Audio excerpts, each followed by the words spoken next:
लोकसभा चुनाव 2024 में 5वें चरण में मतदान होना है और उत्तर प्रदेश की 14 सीटें इस 5वें चरण में आती हैं। इन 14 में से 9 सीटों पर बीजेपी को गठबंधन से कड़ी टक्कर मिल रही है और 4 सीटों पर बीजेपी काफी हद तक बढ़त भी बनाए हुए है। सिर्फ एक रायबरेली पर कांग्रेस सुरक्षित नजर आ रही है। बता दें कि यहाँ से राहुल गांधी चुनावी मैदान में है। 2019 में इन 14 सीटों में से 13 पर बीजेपी ने सीधी जीत हासिल की थी।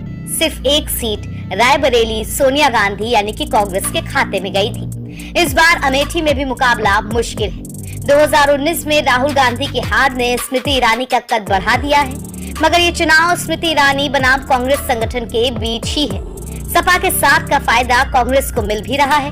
उनके प्रत्याशी किशोरी लाल शर्मा सपा की तमाम जनसभाओं में भी नजर आ रहे हैं। अमेठी के इस चुनाव पर पूरे देश की नजर है। यहाँ लोग राहुल के 15 साल और स्मृति ईरानी के 5 साल के कामकाज की तुलना कर रहे हैं, जिसे देखकर लगता है कि स्मृति ईरानी के लिए अमेठी की राह आसान नहीं होगी। रायबरेली सीट पर सोनिया गांधी के पहुंचने के बाद सियासी माहौल कांग्रेस की तरफ दिख रहा है। मंच से सोनिया गांधी की भावुक अपील और उनका बेटा सौंप रही हूँ वाले बयान ने बीजेपी के लिए इस सीट पर मुश्किलें खड़ी कर दी। मेरा सब कुछ आपका दिया हुआ है, तो भाई और बहनों, मैं आपको अपना बेटा सौंप रही हूँ।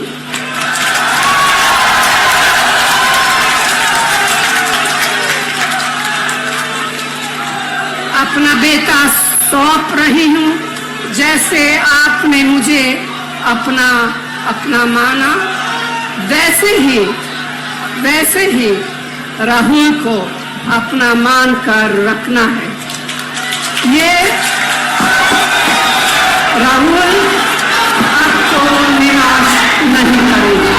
उधर प्रियंका गांधी भी राहुल के लिए चुनावी कैंपेन संभाल रही हैं। उनके मुकाबले में पुराने कांग्रेसी दिनेश प्रताप सिंह हैं, जो कि इस बार बीजेपी प्रत्याशी हैं। चुनाव आयोग के मुताबिक 5वें चरण में यूपी की रायबरेली, अमेठी, मोहनलालगंज, बाराबंकी, हमीरपुर, बांदा, फतेहपुर, झांसी, लखनऊ, जालौन, गोंडा, कैसरगंज, कौशाम्बी और फैजाबाद की सीटें हैं। बीजेपी के लिए सबसे सेफ सीटें राजधानी लखनऊ, कैसरगंज, फैजाबाद और झांसी की हैं। यहाँ कौन जीत रहा है, इसकी जगह कितने मार्जिन से जीत रहा है, इस पर चर्चा हो रही है। लखनऊ में खुद रक्षा मंत्री राजनाथ सिंह चुनावी मैदान में हैं। कैसरगंज से बृजभूषण शरण सिंह के बेटे करण भूषण चुनाव लड़ रहे हैं। फैजाबाद में लल्लू सिंह मजबूती के साथ खड़े हैं। उनके मुकाबले में सपा ने दलित कार्ड खेला है और अवधेश प्रसाद को मैदान में उतारा है। बात अब झांसी की। झांसी में भले ही कांग्रेस ने पूर्व सांसद प्रदीप जैन को प्रत्याशी बनाया है, मगर हवा यहाँ बीजेपी के पक्ष में बहती ज्यादा दिख रही है। 2019 के चुनाव में अनुराग ने 3,65,000 वोटों से जीत हासिल की थी।